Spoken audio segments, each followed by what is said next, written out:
কাৰ্বি আংলং জিলাৰ লাংহিন নগৰস্থিত শ্ৰীমন্ত শংকৰদেৱ সংঘ চেলাৱৰ আঞ্চলিক শাখাৰ 19 সংখ্যক শিশু যুৱ আৰু আইমাতৃ সমাৰোহখনি বুধবাৰে দিনজোৰা কাৰ্যসূচীৰে সফল সামৰণি পৰে।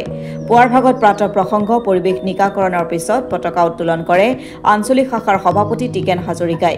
পুৱা 10 বজাত নাম প্ৰসংগ, দিনৰ 12 বজাত আঞ্চলিক শাখাৰ শিশু আইমাতৃ কল্যাণ শাখা সমিতিৰ সভানেত্ৰী পদুমী দাসৰ সঞ্চালনাত অনুষ্ঠিত সমাৰোহ অৰ্থাৎ সাহিত্য আৰু সংস্কৃতিৰ বিভিন্ন প্ৰতিযোগিতাসমূহ আনুষ্ঠানিকভাৱে উদ্বোধন কৰে শ্ৰীমন্ত শংকৰদেৱ সংঘৰ শিশু আৰু আইমাতৃ কল্যাণ শাখা সমিতিৰ প্ৰাক্তন কেন্দ্ৰীয় সদস্য জিউতি হাজৰিকাই।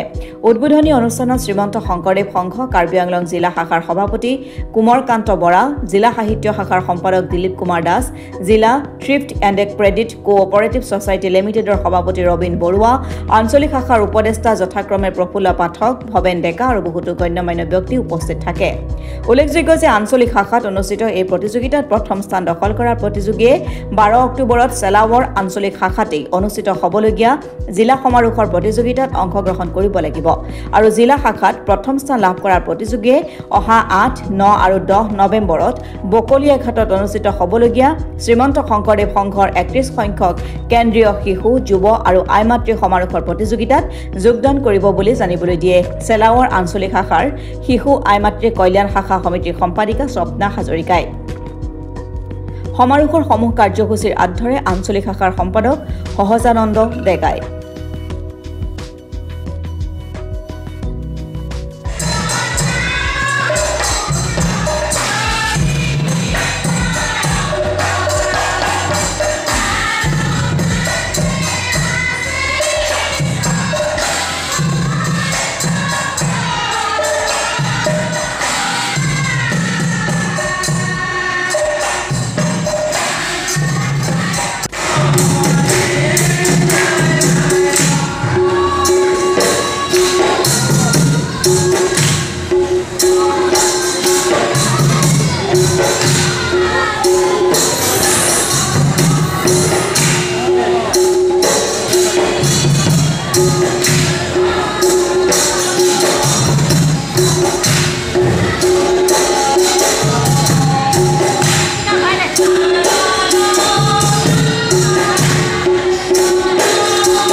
কবিতাটিৰ নাম অকণমানি প্ৰাৰ্থনা, কবি জ্যোতিপ্ৰসাদ আগৰৱালা দেৱৰ কৃষ্ণ।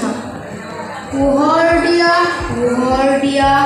আৰু পোহৰ দিয়া, মনৰ আন্ধাৰ আঁতৰ কৰি আলো কলৈ নিয়া, সদায় সঁচাত থাকিবলৈ মনত দিয়া বল, আমাৰ হিয়া জলক তোমাৰ জ্যোতি জলমল, সুন্দৰ তুমি য'তেই আছা আমাক মৰম দিবা, আজিৰ শিৰোনাম হ'ল অকণমানি প্ৰাৰ্থনা, কবি ৰূপৰ জ্যোতিপ্ৰসাদ আগৰৱালা।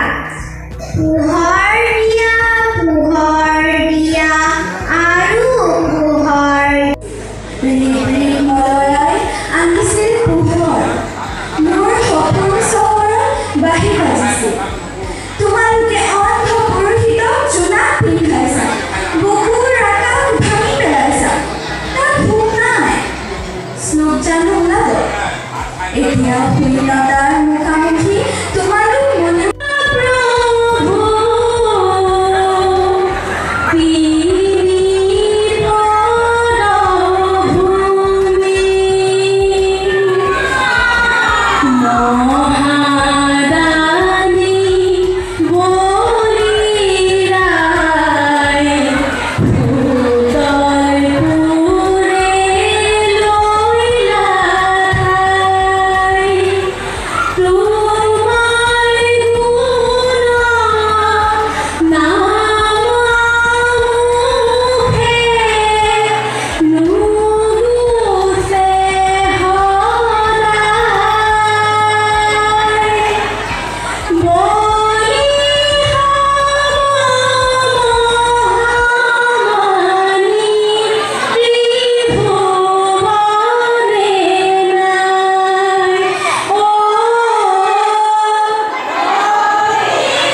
জয় গুৰু শংকৰ। সৰ্বপ্ৰথমে মই আমাৰ আজি শ্ৰীমন্ত শংকৰদেৱ সংঘ চেলাবৰ আঞ্চলিক শাখাৰ যি 19 সংখ্যক শিশু যুৱ আইমাতৃ সমাৰোহ তাৰ সমূহ কৰ্মকৰ্তালৈ মই সেৱা জনাইছোঁ। ইতিমধ্যে আমাৰ কাৰ্বি আংলং জিলাত 31 সংখ্যক শিশু যুৱ আইমাতৃ সমাৰোহ অনুষ্ঠিত হ'ব। তাৰ কাৰণে আমাৰ প্ৰত্যেকখন আঞ্চলিকতে সমাৰোহভাগী সমাপ্ত হৈছে। প্ৰায় প্ৰতি আঞ্চলিকতে সমাৰোহ হৈ গৈছে।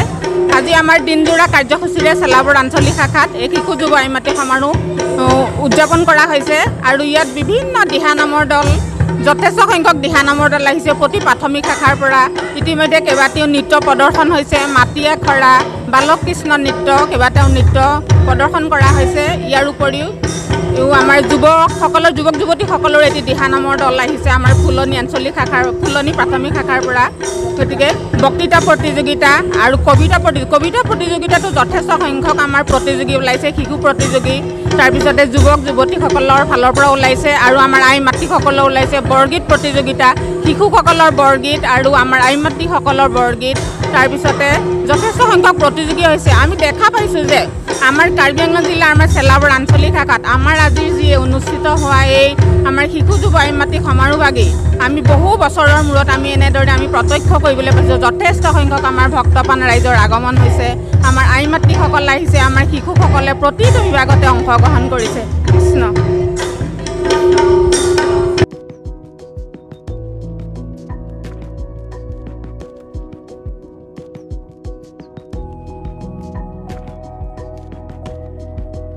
কাৰ্বি আংলঙৰ পৰা ৰবীন বৰুৱাৰ ৰিপৰ্ট, অসম টুডে।